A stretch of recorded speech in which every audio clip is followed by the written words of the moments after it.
మీ personal interviews మరియు వ్యాపార ప్రకటనల కొరకు ఈ నెంబర్ ని సంప్రదించండి. నమస్తే, వెల్కమ్ టు మనం టీవీ. ఈ మధ్య కాలంలో ఎక్కువగా యంగ్ ఏజ్ నుంచే మనం హార్ట్ ప్రాబ్లమ్స్ అనేది చూస్తున్నాం.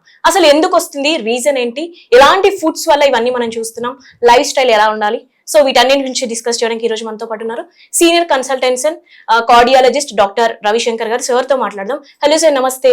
నమస్తే సార్, ఈ మధ్య చాలా రోజుల నుంచి చూస్తున్నాం, చాలా కాలం నుంచి చూస్తున్నాం, సడన్ గా హార్ట్ తో ఇదవుతున్నారు.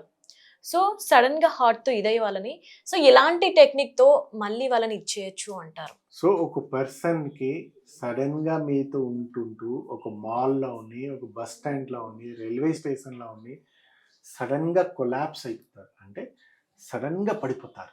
అట్లాంటప్పుడు పేషెంట్ కి సడన్ కార్డియక్ అరెస్ట్ అవుతుంది. Cardiac arrest is different from sudden cardiac death. So cardiac arrest ఏది ఉన్నదో అంటే సడన్గా హార్ట్కి బంద్ అవుతుంది. దాంట్లో ఓన్లీ 10-20% ఛాన్సెస్ దట్ ఇమ్మీడియట్గా మీరు యాక్షన్ తీసుకుంటే పేషెంట్కి రివైవ్ రావడం chances. Everything depend upon each minute, each second and each minute is important. So పేషెంట్కి వెంటనే మీరు పడుకోబెట్టాలి. పడుకోబెట్టి ఆక్సిజన్ చుట్టూను ఎవరు మోగకుండా అట్లీస్ట్ ఆక్సిజన్ సప్లై కరెక్ట్గా ఉన్నదా లేదా చేయాలి. దాని తర్వాత సిపిఆర్ అని ఉంటాడు, అంటే మెయిన్ ఛాతీలో ఇది ఉంటుందో దీంట్లో టోటల్ ఒక చేసుకొని హ్యాండ్ స్ట్రైట్ 90 డిగ్రీ ఉండాలి, దాంట్లో ప్రెస్ చేయాలి. ప్రెస్ ఎంత చేయాలి? 30:2 చేయాలి. 30 అంటే టోటల్ కంప్రెషన్ చేయాలి, అట్లీస్ట్ 2 ఇంచెస్ దాకా కంప్రెషన్ చేయాలి. సో దాట్ హార్ట్లో బ్లడ్ సప్లై ఏది ఉంటుందో అది బ్రెయిన్కి రావాలి. అందుకు ప్రాపర్గా కార్డియక్ మెసేజ్ చేయాలి. సిపిఆర్ అంటారు, కార్డియోపల్మనరీ రిససిటేషన్.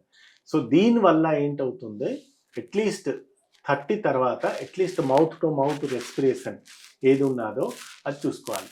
ఏంటంటే యూజువల్లీ ఒక పేషెంట్ ఏదైనా అవుతే ఇవన్నీ చోక్ అయిపోతుంది, అంటే మా సలివా ఏది ఉన్నదో ఉమ్ము దానివల్ల. సో దానికి క్లియర్ చేయాలి.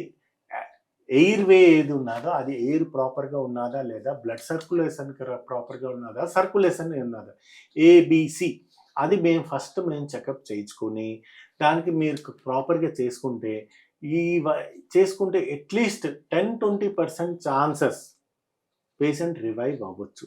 కొన్ని మాల్స్లో మేము కూడా చూసాం ఏంటంటే ఏఈడి అంటే ఆటోమేటిక్ డీఫిబ్రిలేటర్ ఉంటాయి. అది కూడా మీరు వెంటనే అక్కడ తీసుకొని డీఫిబ్రిలేటర్ చేసుకుంటే దాంట్లో ఇంకో 5-10% ఛాన్సెస్ కూడా పేషెంట్కి రివైవ్ అవడం. సో ఏ పేషెంట్కైనా ఒక మనిషికి సిపిఆర్ నేర్చుకోవడం ఖచ్చితం. మేము కార్డియాలజీ సొసైటీ ఆఫ్ ఇండియా నుంచి కూడా అండ్ మా ఆస్టర్ ప్రైమ్ దగ్గర నుంచి కూడా మేము సిపిఆర్ ట్రైనింగ్ ప్రోగ్రామ్ కూడా ఎవ్రీ మంత్లీ ఒక్కొక్కసారి మేము చేస్తుంటాం. సిపిఆర్ ఎట్లా చేయాలి ఏంటి అని మెనికెన్స్లో కూడా మేము అందరికీ చేస్తుంటాం. So CPR is very important, life saving. దాంట్లో సడన్గా మీకు తెలిసిన వాళ్ళు అవ్వచ్చు, మీ రిలేటివ్స్ అవ్వచ్చు, మీ పక్కన పడితే వెంటనే ఎట్లా మీరు రియాక్షన్ అవ్వాలి అది మీరు తెలుసుకోవడం ఖచ్చితంగా. అండ్ దీనివల్ల 10-20% ఛాన్సెస్ పేషెంట్ బ్రతికిపోతారు. సార్, ఇంకేదైనా టెక్నిక్ ఉంటుందా ఇది కాకుండా? మెయిన్లీ సిపిఆర్ఏ ఉంటుంది, దీంతో సాయం డీఫిబ్రిలేటర్ ఉంటుంది, ఇంకా ఆక్సిజన్ ఏదైనా పక్కన. అండ్ మోస్ట్ ఇంపార్టెంట్ ఈ సిపిఆర్ చేస్తున్నప్పుడు పక్కన ఉన్న పేషెంట్లు మీరు వీడియోలు తీసుకోకుండా పక్కన ఇమ్మీడియట్గా అంబులెన్స్ ఏది ఉన్నారో, నియరెస్ట్ డాక్టర్ ఏది ఉన్నారో దానికి సంప్రదించుకోండి. వెంటనే కాల్ ఫర్ ది హెల్ప్ ఏది ఉన్నారో ఎవరైనా చేస్తున్నప్పుడు మిగతా పర్సన్స్ ఏది ఉన్నారో హెల్ప్ చేసుకోవాలి. హెల్ప్ అంటే ఇమ్మీడియట్గా ఎమర్జెన్సీ టెక్నీషియన్స్ ఏది ఉన్నారో, డాక్టర్స్ ఏది ఉన్నారో అంబులెన్స్కి ఇమ్మీడియట్గా మీరు చేసుకుని అది చేసుకోవాలి. Right sir, thank you. Thank you.